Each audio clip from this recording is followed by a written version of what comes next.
되었습니다. 아멘. 오늘 계신 하나님의 말씀 함께 봉독하겠습니다. 민수기 14장 1절에서 10절까지 말씀입니다. 민수기 14장 1절에서 10절. 오늘 민수기 14장 1절에서 10절까지 말씀 우리 한 목소리로 함께 합독하겠습니다. 1절부터 10절까지 함께 봉독합니다. 온 회중이 소리를 높여 부르짖으며 백성이 밤새도록 통곡하였더라. 이스라엘 자손이 다 모세와 아론을 원망하며 온 회중이 그들에게 이르되 우리가 애굽 땅에서 죽었거나 이 광야에서 죽었으면 좋았을 것을 어찌하여 여호와가 우리를 그 땅으로 인도하여 칼에 쓰러지게 하려 하는가? 우리 처자가 사로잡히리니 애굽으로 돌아가는 것이 낫지 아니하랴. 이에 서로 말하되 우리가 한 지휘관을 세우고 애굽으로 돌아가자 하매 모세와 아론이 이스라엘 자손의 온 회중 앞에서 엎드린지라. 그 땅을 정탐한 자 중 눈의 아들 여호수아가 여분네 아들 갈렙이 자기들의 옷을 찢고 이스라엘 자손의 온 회중에게 말하여 이르되 우리가 두루다니며 정탐한 땅은 심히 아름다운 땅이라. 여호와께서 우리를 기뻐하시면 우리를 그 땅으로 인도하여 들이시고 그 땅을 우리에게 주시리라. 이는 과연 젖과 꿀이 흐르는 땅이니라. 다만 여호와를 더 거역하지는 말라. 또 그 땅 백성을 두려워하지 말라. 그들은 우리의 먹이라. 그들의 보호자는 그들에게서 떠났고 여호와는 우리와 함께 하시느니라. 그들을 두려워하지 말라 하나 온 회중이 그들을 돌로 치려 하는데 그때에 여호와의 영광이 회막에서 이스라엘 모든 자손에게 나타나시니라. 아멘.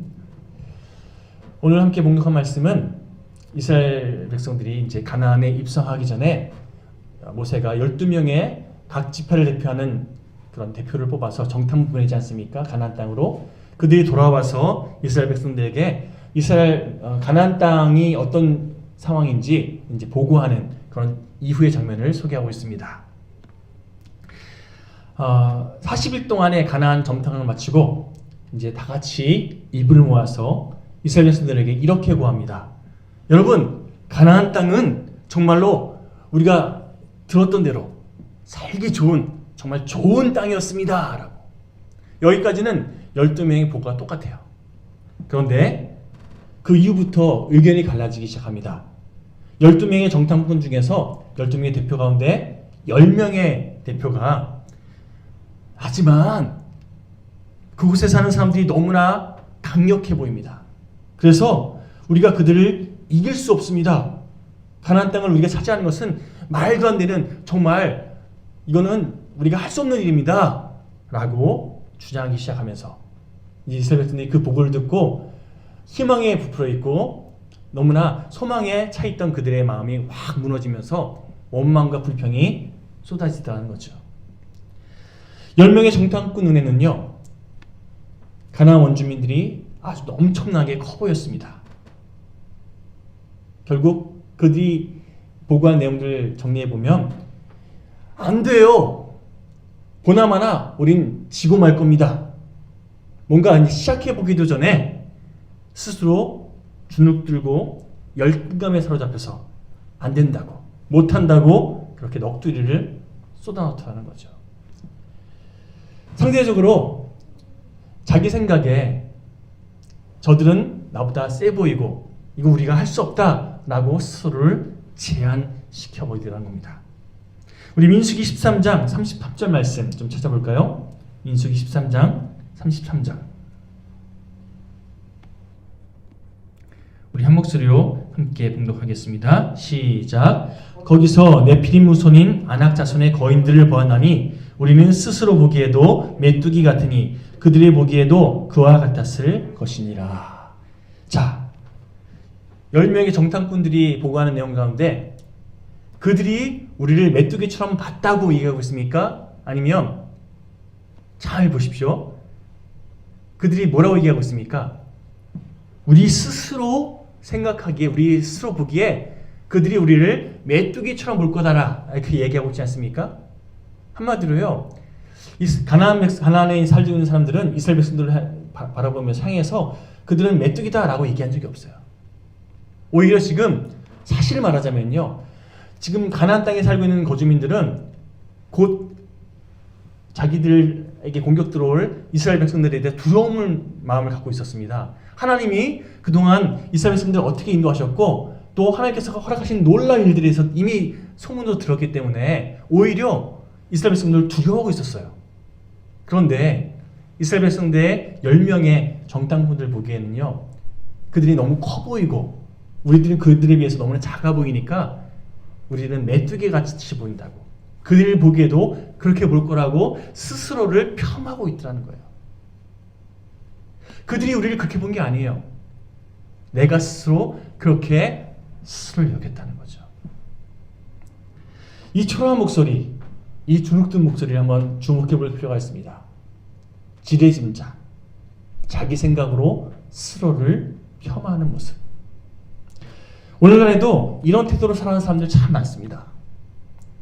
스스로를 과소평가하고요, 뭔가 노력할 생각 안 하고 그냥 일찌감치 두 손 들어 버립니다. 안 된다는 거죠. 못한다는 겁니다. 자기가 지금 하는 일에 대한 하나님께서 맡기신 어떤 사명감, 이거 붙잡을 생각 안 하고요, 못해, 안 해, 힘들어, 이런 마음으로 그렇게 주도되어서 끌려다니는 인생. 일하는 사람들 가운데서도요, 사명감 가지고 일하는 거가 아니라 먹고 살기 위해서 억지로 일하는 분들 참 많습니다. 기쁨으로가 아니라 억지로 부여하고요. 스스로를 메뚜기로 여기고 자기 인생을 스스로 초라하게 만드는 인생들이 참 의외로 많더라는 겁니다. 나를 평가절하는 것도 이렇게 문제인데요, 사실은 이거보다 더 큰 문제가 있습니다. 나의 지레짐작으로 다른 사람을 함부로 판단하는 것, 이게 더 큰 문제예요. 언젠가 서남목자교회 유기서 목사님의 설교를 듣다가 이런 예화를 하시더라고요. 그분 교회 한 집사님이 남편에 대한 기도를 계속 했나 봐요. 그러다가 정말 하나님의 은혜로 그 남편이, 정말 교회 안 나오고 오히려 박해했던 그 남편이 돌이켜 하나님의 은혜를 경험하게 된 거예요. 술 마시고 막 늦게 오는 그 정말 문제투성의 남편, 자기를 너무나 힘들게 했던 그 남편이 돌이켜서 정말 하나님의 은혜 가운데 새 사람이 되었어요. 그래서 남편이 자신의 그 변화된 것에 대해서 간증도 하고 막 그랬나 봐요. 근데 어느 날 남편이 평소와 다르게 갑자기 또 연락이 딱 끊어지고 12시가 돼도 안 오는 거예요. 이 아내가 연락도 안 되는 상황 속에서 남편이 늦게까지 안 오니까 또 술 먹나 보다. 그동안 간증하고 다니고 그거 다 뭐냐고, 내 이럴 줄 알았다고 하면서 남편에 대한 마음이 뭐랄까 분노로 기다리면서 이게 커져버린 거예요. 남편이 아주 늦게 들어왔어요. 초췌해진 모습으로. 근데 남편 오는 거 보자마자 그동안 지리짐작으로 막 이만큼 키웠던 생각들이 있잖아요. 남편에게 쏟아부은 거예요. 당신 이럴 줄 알았다고 하면서 어떻게 당신 간증한 것도 안 지키고 이렇게 늦게까지 술 먹을 수 있냐고! 남편이 그렇게 막 쏟아부은 아내 보면서, 집사님 보면서 허탈한 표정으로 그냥 아무 말도 안 하고 방으로 들어가더래요. 그리고 다음날 난 이제 교회 안 가. 당신 하는 거 보니까 난 교회 갈 생각 없어. 이렇게 얘기하더라는 겁니다. 알고 보니까 회사에서 큰일이 터진 거예요. 그거 수습하느냐고 늦게까지 고생하면서 전화도 못 받고 막 전화할 틈도 없이 그렇게 일을 마무리하고 힘들게 집으로 돌아왔더니 자기 아내가 대뜸 자기를 막 쏟아부으니까, 자기를 오히려 힘들게 하니까 마음이 완전히 다쳐버린 거죠. 그 집사님의 마음도 이해할 수는 있어요. 그동안 얼마나 그 남편이 나쁘다 표현은 그렇지만 그 집사님의 그 아내의 마음을 얼마나 많이 힘들게 했으면 그렇게 툭 하면 또 그랬을 거라고 지레짐작했겠습니까? 그런데 여러분, 내 지레짐작을 토대로 해서, 다시 말하면 내 생각, 내 감정이 기반되어서 누군가를 평가하잖아요. 누군가에 대해서 판단하잖아요. 나를 판단하는 것도 문제지만 다른 사람을 판단하는 게 참 문제가 되더라는 겁니다. 별거 아닌 문제 가지고도요, 내 생각 붙잡고 두려워 벌벌 떨고, 앞으로 나가는 것 두려워서 그렇게 스스로 포기해버리는 인생. 내 앞을 가로막는 장애물, 내 앞에 있는 문제를 너무 크게 보고서 그렇게 스스로 주눅드는 인생. 이 땅 가운데 참 많이 있더라는 겁니다. 분명히 말씀드리지만 지금 내 앞에 놓여있는 상황과 환경, 그걸 누가 주관하고 계시다고요? 하나님께서 주관하고 계시잖아요. 하나님 뜻 안에 나에게 허락되어진 거잖아요. 그렇다고 한다면 하나님께서 나에게 이것을 왜 맡기시고 나에게 왜 허락하셨는지 분별하면서 믿음으로 나아가면 다 해결되는데, 내 감정, 내 생각 붙잡고 나가면 결국 그 문제 내가 더 키우는, 나를 더 구렁텅이에 빠뜨리게 되는 그런 안타까운 과정이 우리에게 허락되는 거 아니겠습니까? 문제를, 내가 생각한 어떤 그런 것에 대한 평가를 하나님 뜻보다 더 크게 생각하는 게 진정한 문제들이라는 거죠. 여러분, 모든 것에 주관자 되시는 하나님, 모든 것에 주관자 되시는 하나님을 결국 내가 불신하는 과정이라는 겁니다. 내 앞에 놓인 상황을 바라보면서 그런 면에서 여러분 주눅들거나 혹은 마음 불편하게 또 불평하면서 그렇게 내 감정대로 선택하고 내 생각, 내 경험대로 그렇게 바라보는 우리의 연약함을 주님의 이름으로 여러분들에게 간절히 권고합니다. 십자가에 못 박으십시오. 그리고 주님께서 나에게 무엇을 원하시는지 묻고 또 묻는 저 여러분 모두가 되었으면 좋겠습니다. 우리가 환경 바라보면서 주눅드는 순간 여러분 하나님보다 그 환경을 더 크게 바라보는, 다시 말해서 하나님을 망령되이 여기는 어리석은 자가 될 뿐입니다. 중요한 사실은요, 언젠가 말씀드렸던 것처럼 불평, 이건요 전염성이 아주 강해요. 지금 이렇게 우리에게 설교하고 하는 시간인데, 설교 듣고 말씀을 함께 나누는 시간인데요, 지금 뭐 몇 명 안 계시지만 아주 뭐 몇백 명, 몇천 명 되는 그런 자리에서 설교 아주 집중해서 은혜 받고 있는데 어느 순간 내 뒤에 있는 누군가가 언제 끝나지? 왜 이렇게 말씀 길지? 뭐 이렇게 누가 툭 내뱉잖아요. 내가 아무리 집중하고 있고 은혜 받고 있다고 하더라도요, 그 말 딱 듣는 순간 나도 모르게 그 다음부터는 시계 보게 돼요.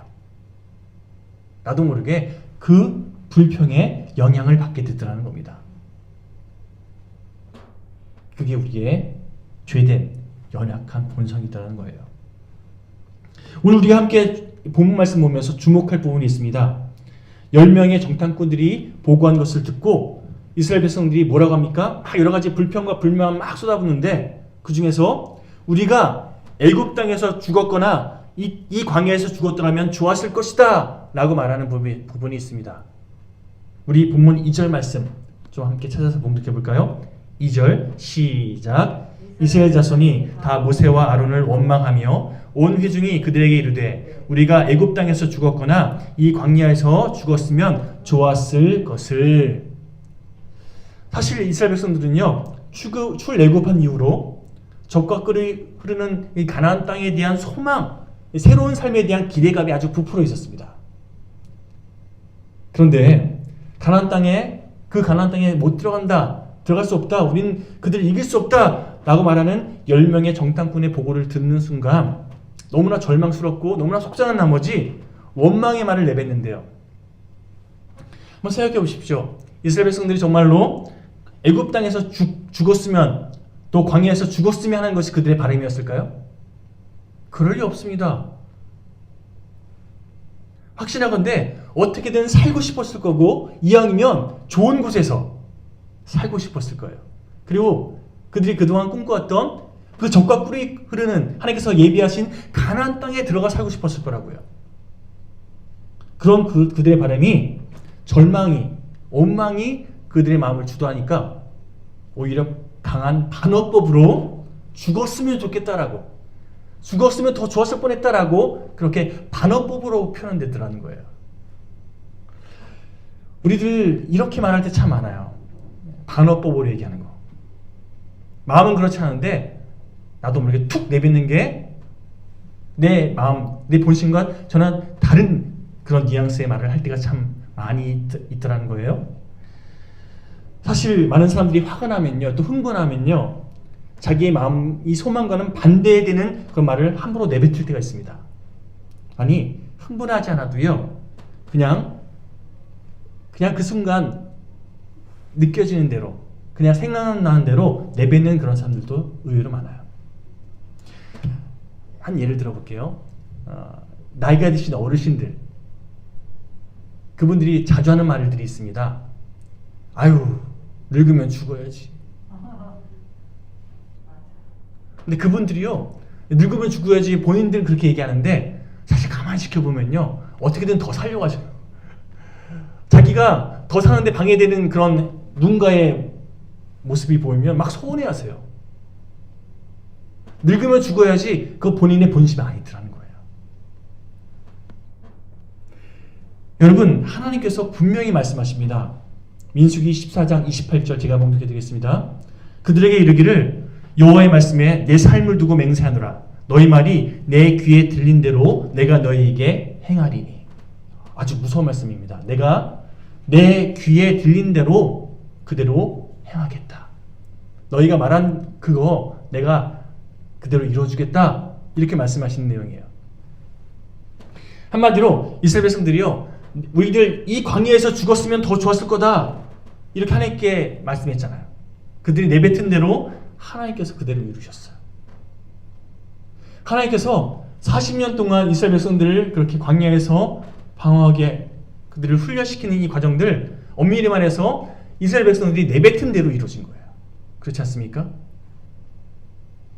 그들 마음에 품고 있었던 살고 싶은 소망, 누리고 싶었던 그 은혜의 소망은 이루어지지 않고요. 그들이 내뱉은, 말한 그대로, 입에서 나온 그대로 광야에서 결국 죽음을 맞이하게 되잖아요. 반면에 하나님을 의지하면서 믿음에 선포했던 여호수아와 갈렙은요, 그들이 믿음의 고백을 한 그대로 하나님께서 40년 후에 그들이 지도자가 되어서 정말 가나안 백성들을 정복하는 그런 수장으로, 일꾼으로 그들을 먼저 앞세워서 그렇게 가나안 땅에 들어가게 하시잖아요. 여러분, 성경을 문자적으로 해석하시는 분들 가운데 혹은 간혹 말귀를 자기 자의적으로 해석하시는 분들이 좀 있어요. 그래서 이 오늘 말씀 가지고 그러면 하나님은 우리가 내뱉은 대로 다 이루신 분이다, 이렇게 오해하시는 분들이 있을까 봐. 그럴까요? 이 본문에서는 하나님께서 그렇게 행하시겠다 말씀하시는 내용이지, 하나님 뜻 안에서요, 하나님께서 말씀하신 그대로 그렇게 이루시지 않고 또 우리가 돌이키고 반응한 대로 또 이끄시는 그런 내용들도 참 많이 성경에 기록되어 있잖아요. 우리의 영적 수준과 하나님의 뜻하신 바에 의해서 또 우리가 어떻게 반응하는지에 따라서 하나님께서 하나님의 주권에 의해서 그렇게 인도하시는 것이 성경에 기록된 내용입니다. 한마디로 우리가 말한 대로 이루어질 수도 있고요, 그렇지 않을 수도 있어요. 그런데 이 오늘 본문에서는 하나님께서 말씀하신 대로 그렇게 이루십니다. 너희들이 말한 그대로 내가 이루겠다라고. 민수기 14장, 우리가 함께 봉독한 오늘 본문 말씀을 통해서 이 가데스 바네아 사건을 통해서 우리가 분명하게 기억할 것은요, 하나님은 끝까지 참으시는 분이라고. 제가 하나님의 속성, 하나님의 성품 가운데 헤세드라는 것을 계속 강조해서 말씀드리고 있지 않습니까? 끝까지 참으시는 그 사랑의 하나님, 참아주시고 기다려주시는, 품어주시는 그 헤세드의 하나님께서는요, 언제나 우리를 품어주고 기다려주시지만 그러나 우리에게는요, 때가 있다는 거예요. 언제까지나 우리에게 기회가 있는 것은 아니더라는 거죠. 마치 제 딸이 뭔가 잘못하면요, 계속 참아주고 기다려주지만 그러나 이거 그냥 방치하면 엇나갈 거, 그럴 때 있잖아요. 그럴 때는 매를 들어서라도, 말할 때 안 들으면 매를 들어서라도 돌이키는 것이, 바른 길로 이끄는 것이 부모된 심정인 것처럼 우리 하나님께서는요, 우리들을 깨우치기 위해서, 우리가 죄된 길에서 그렇게 돌이킬 수 있도록 돕기 위해서 때로는 말씀하시지만, 때로는 기회 주시지만 하나님 때에 매를 들어서라도 징계하실 때가 있어요. 지금 이스라엘 백성들은요, 그 하나님의 징계의 매를 맞은 거죠. 잊지 말 것은요, 예레미야 29장 11절 말씀, 저는 이것을 굉장히 중요하게 생각합니다. 제가 봉독해 드릴게요. 여호와의 말씀이니라. 너희를 향한 나의 생각을 내가 아나니 평안이요 재앙이 아니니라. 너희에게 미래와 희망을 주는 것이니라. 매맞고 아픈 이것에 주목할 게 아니라 너희가 그래서 돌이켜서 나아가야 할 그 좋은 방향, 그것이 나의 뜻이다. 너희 더 유익하게 하기 위한 나의 함께함이다. 그러니 너희들 나를 통해서 누리게 될 그 좋은 것, 그것만 바라봐라. 이게 하나님의 마음이라는 거예요. 단순히 잘못했으니까 너희 벌 받는다, 이런 차원의 문제가 아니라는 거예요.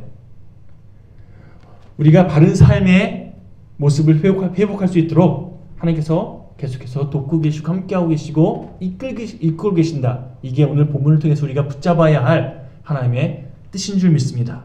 그리고 그렇게 하나님께서 일하시는 것을 우리가 믿음으로 바르게 분별하며 붙잡을 때에 우리 삶을 통해 일하시고 역사하시는, 또한 이루시는 하나님을 경험하게 된 줄 믿습니다.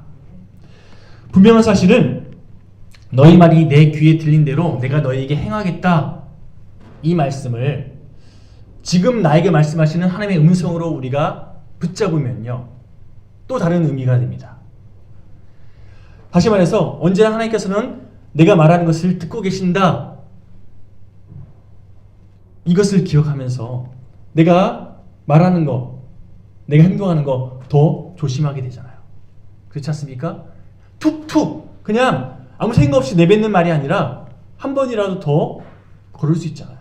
믿음으로 더 좋은 것, 내 입술을 통해서 선한 말, 살리는 말, 회복시키는 말이 한 마디라도 더 나갈 수 있도록, 누군가를 아프게 하는 말, 누군가를 힘들게 하는 말이 내 입에 더 들나갈 수 있도록, 그렇게 우리가 믿음으로 선택할 수 있게 되지 않겠습니까?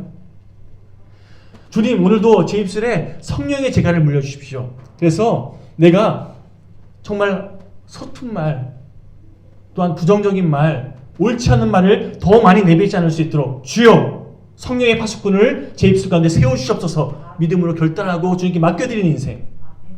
주님, 내 입술을 날마다 주장하여 주옵소서. 주님께 그렇게 간구하며 맡기는 인생. 이것이 오늘 말씀을 통해서 우리가 붙잡아야 할 우리의 삶의 과정이 되어야 할 줄 믿습니다. 민수기 14장 9절에서 여호수아와 갈렙이 가나안 사람들은 우리의 밥 같은 존재다, 이렇게 말하는 부분이 있습니다. 그들이 이렇게 말한 근거가 뭡니까? 여호수아와 갈렙이 뭔가 정말 대단한 능력이 있어서 그렇게 말한 걸까요? 아니면 여호수아와 갈렙이 정말 자기가 보기에 정말 하찮아 보여서 이렇게 말한 걸까요? 아니요. 똑같이 10명의 정탐꾼과 똑같이요, 그들이 얼마나 큰 사람들인지, 얼마나 그들이 우리가 이길 수 없는 그런 강대한 존재들인지 똑같이 인식하고 있었어요. 그런데 그럼에도 불구하고 그들은 우리의 밥이다 라고 여호수아와 갈렙이 담대히 선포할 수 있는 것은요, 하나님을 신뢰했기 때문에, 하나님께서 우리와 함께 하시고, 또한 하나님께서 그들을 우리에게 주시겠다고 약속하셨기 때문에 그 약속을 믿고 그 하나님을 신뢰하면서 하나님의 약속을 믿고 나는 담대히 선포합니다, 그들은 우리의 밥입니다 라고 그렇게 온전하게 믿음으로 선포할 수 있었다는 거죠. 여호수아와 갈렙이 스스로를 과신해서가 아니에요. 그들이 스스로가 대단한 능력이 있다고 생각해서 그런 건 아닙니다. 하나님을 믿었기 때문에, 하나님만 의지했기 때문에 이렇게 담대히 믿고 선포할 수 있었다는 거죠. 비록 가나안 백성들이 더 커 보이고 그들에 비해 우리의 힘은 미약해 보일지라도, 그러나 하나님께서 함께 하시기에 우리는 할 수 있다, 하면 된다, 믿음으로 선포할 수 있었다는 겁니다. 여러분, 그런 의미에서 이렇게 믿음으로 매 순간 우리 자신의 삶의 앞에 모든 과정 속에서 선포할 수 있는 인생 되었으면 좋겠습니다. 주님께서 하십니다. 주님께서 이루십니다. 주님과 함께하는 내가 되길 소망합니다. 만일 주님이 기뻐하시면 능히 이룰 수 있습니다. 우리 2022년도 믿음으로 선포하면서 그렇게 우리 앞에 놓여진 모든 장벽들, 여리고 성이 무너지는 것을 경험했던 이스라엘 백성들처럼 그렇게 무너뜨릴 수 있는, 내가 무너뜨리는 게 아니죠, 주님이 무너뜨리신 것을 보면서 하나님께 영광 돌리며 살아갈 수 있는 우리 모두가 되기를 간절히 축원합니다. 우리 그런 의미에서 우리 545장 함께 결단하고 찬양하시면서 우리 함께 기도하는 시간